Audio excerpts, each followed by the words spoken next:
Saya katakan pada ibu saya, bahkan Allah akan turunkan saat di dunia. Ayah saya meninggal saat saya masuk pesantren, dan baiknya saya rasakan luar biasa. Beliau mengajar di musalla kecil dulu, sekarang jadi masjid. Itu saya selalu di bawah. Beliau mengajar, saya tidur. Sekarang gantian, saya mengajar, beliau tidur. Dan kadang dipangku, gendong sampai pulang. Saya pernah sengaja pura-pura tidur untuk ingin tahu apa yang dikerjakan ayah saya di jalan. Jaga betul supaya nggak bangun. Begitu saya disimpan di kasur dan bangun, diajak bercanda. Saya mau masuk pesantren, beliau nggak sempat ngantar. Saya bertemu, beliau menangis, peluk saya, minta maaf, nggak bisa ngantar ke pesantren. Saya belum mengerti apapun saat itu. Saya bertekad, insya Allah saya belajar dengan sungguh-sungguh. Sepekan 2 pekan saya dapat panggilan pulang. Saya tanya pada kakak saya yang ikut, sekarang ada di sini, gimana ayah? Beliau nggak jawab. Sampai di Bandung, paman saya, beliau sekarang Sekum MUI Jawa Barat, langsung menyampaikan, nampaknya nggak akan terkejar sampai sana, mungkin sudah dimakamkan. Saya ngerti, paham saat itu bahwa beliau telah wafat. Maka saya pulang. Maghrib saya sampai, saya dapati ibu di ruangan tengah. Saya datangi, saya menahan tangis, tidak menangis sedikit pun untuk membahagiakan ibu saya. Saya datang, saya peluk, saya temani tidurnya. Itu pertemuan saya dengan ayah saya terakhir di mimpi. Saya bermimpi melihat sudah pakai kemeja, tersenyum, mendadahi saya. Sudah. Besoknya saya cari ke kamar, ternyata Allahu Akbar, apa yang selama ini saya pelajari di pesantren, kitabnya sudah ada di kamar semua, sudah disiapkan. Saya menangis saat itu. Saya bawa mushaf. Jadi bapak saya, ayah saya, itu bajunya pun saat wafat dibagikan kepada sahabat-sahabatnya. Bajunya, kitab-kitab ini dibagikan. Ibu saya menunjukkan kemudian ada jam yang nanti nak pakai. Saya bilang simpanlah. Saya bawa mushaf. Dengan mushaf itu saya duduk di ruangan tengah, saya menghadap ke kiblat dan saya mohon kepada Allah, ya Allah, saya tak punya kemampuan lagi membahagiakan ayah saya saat hidup di dunia, tapi mohon jadikan setiap huruf dalam Al-Quran ini, ya Allah, pahalanya mengalir untuk ayah saya. Begitu saya bacakan saat itu, tak bisa saya berhenti, dan tiba-tiba langsung masuk ayatnya, artinya, posisinya, nomornya, gak pernah berhenti, masuk. Saya bertekad ingin berbuat baik. Puncaknya saya sekolah, ibu, ya Allah, saya ingin berbakti pada ibunda saya. Anda tahu apa yang terjadi? Demi Allah saya katakan, ketika Anda bersabar, ibu saya, bu, pak, itu krisis 97 Pak. Waktu krisis saya masuk pesantren, saya diberikan sempurna bekal seperti anak-anak lain. Rupanya ibu saya sudah tanya kepada santi-santi, orang tuanya, berapa bekal Anda kasihkan? Dikasih yang paling tinggi itu dikasihkan pada kami tiap bulan. Saya terima. Satu kali libur saya pulang dari jauh, ibu saya tersenyum melihat sedang jemur pakaian melihat saya. Begitu saya tiba, kaget saya. Kok pakaian ibu saya, pakaiannya nggak cocok dipakai gitu. Ini bukan pakaian ibu saya, kayak kain pel lah kalau sekarang. Saya masuk ke rumah, saya kejar, saya buka pakaiannya, lemarinya, saya nggak temukan sedikit pun. Saya kejar kakak saya, dia sudah siapkan makan. Kak perempuan kami yang kedua, mana pakaian ibu saya? Perhatikan jawabannya. Dia menangis saat itu. Dia bilang, mama itu telah menjual semua perhiasan dan pakaiannya untuk pendidikan kamu. Jual. Untuk kita katanya. Jual. Dan bertahan dengan 150.000 per bulan saat krisis. Jadi rupanya ibu saya itu makan nasi sehari cuma sekali. Beliau mengajar. Di berangkat sekolah itu cuma makan pisang, minum kopi, makan nasinya malam. Saya bilang, ya Allah, saya akan ganti baju ibu saya dengan kain ihram dan saya ganting tangannya di Masjidil Haram. Itu apa yang terjadi?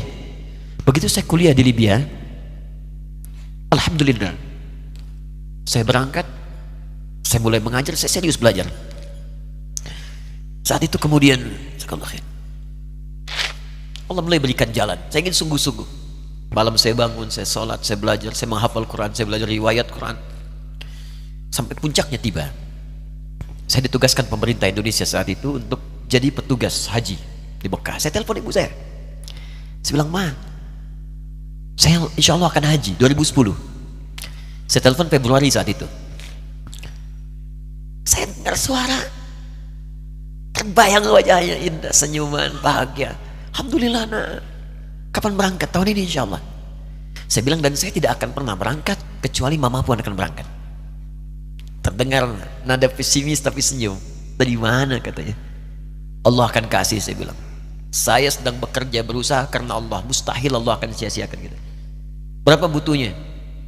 Porsinya 25 juta. Kapan harus ada? Bulan Juni. Ya, jadi dari Februari ke Juni itu. Ya, Juli bukan Juni, Juli. Ya, jadi saya masih ingat tuh bulan 7, 5 bulan itu. Saya ibu, Pak, nabung saya beli tabungan, saya niatkan untuk ibu saya haji.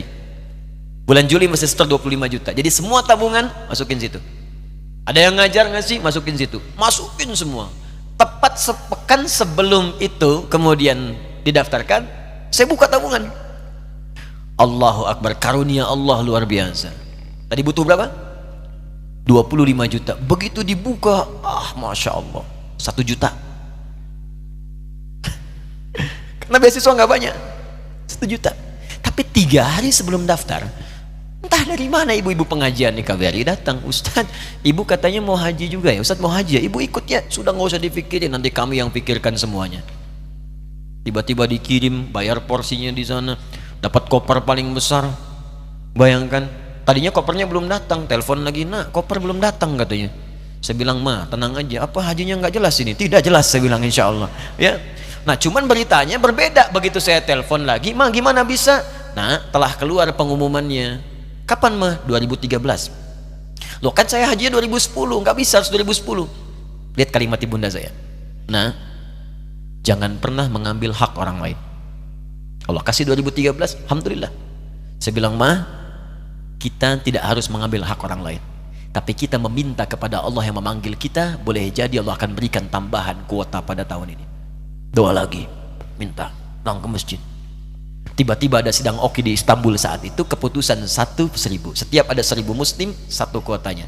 Saat itu Indonesia dapat tambahan 22.000, termasuk ibu saya ada di situ.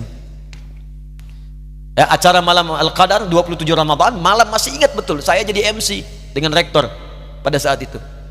Saya nggak pernah bawa handphone, tiba-tiba handphone itu saya bawa, berbunyi kemudian telepon itu. Saya minta pada rektor izin, saya angkat dulu, diperkenankan. Saya kemudian ke belakang masjid, saya angkat. Tiba-tiba saya dengar suara sudah menangis. Nah, katanya, kenapa, Ma? Alhamdulillah, Mama bisa haji. Ternyata kuota itu termasuk ibu saya. 5 bulan, Pak. Enak biasa. Nggak bayar tambahan, nggak ada macam-macam, bisa berangkat. Begitu saya berangkat duluan, saya tungguin betul di apartemennya, di maktabnya sampai datang. Begitu sudah datang, saya nggak sapa, saya lihat dari jauh. Bahagianya saya bisa mengganti pakaian tadi yang lusuh dengan kain ihram. Saya perhatikan, saya ikuti dari belakang. Di lift, saya ikuti. Di jalan, saya ikuti. Begitu sampai Masjidil Haram, saya gandeng tangannya. Ma, kita sama-sama. Labbaik Allahumma labbaik. Labbaik la syarika laka labbaik. Saya tawaf, saya gandeng ibu saya lindungi supaya dapat kenikmatan dalam tawafnya.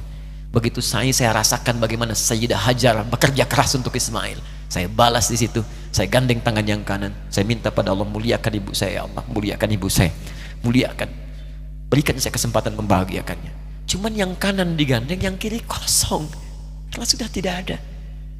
Jadi ketika Anda belajar pun untuk menjadi ulama, Allah akan muliakan Anda. Orang tua Anda akan dapat bagiannya. Yang hafal Quran itu Musa, yang bisa haji bapak ibunya. Kemarin saya jadi Amirul Hajj dari kedutaan Saudi berangkat, membawai 350 orang rombongan. Siapa yang saya bawa? Ahli Quran, yang hafal Quran anak-anaknya. Ahmad Kamil, yang haji, pengajarnya, murabbinya, ibunya, temannya, banyak yang berangkat. Yang berangkat siapa? Calon ulama. Dijadi ulama itu, jangankan sudah jadi, kalau benar caranya, baru bergerak pun Allah pasti akan jaga. Kalau benar caranya. Di satu pertanyaan tadi, pilih mana orang soleh atau ulama? Jangan pisahkan. Karena jadi ulama itu adalah tingkat tertinggi bagian dari orang saleh.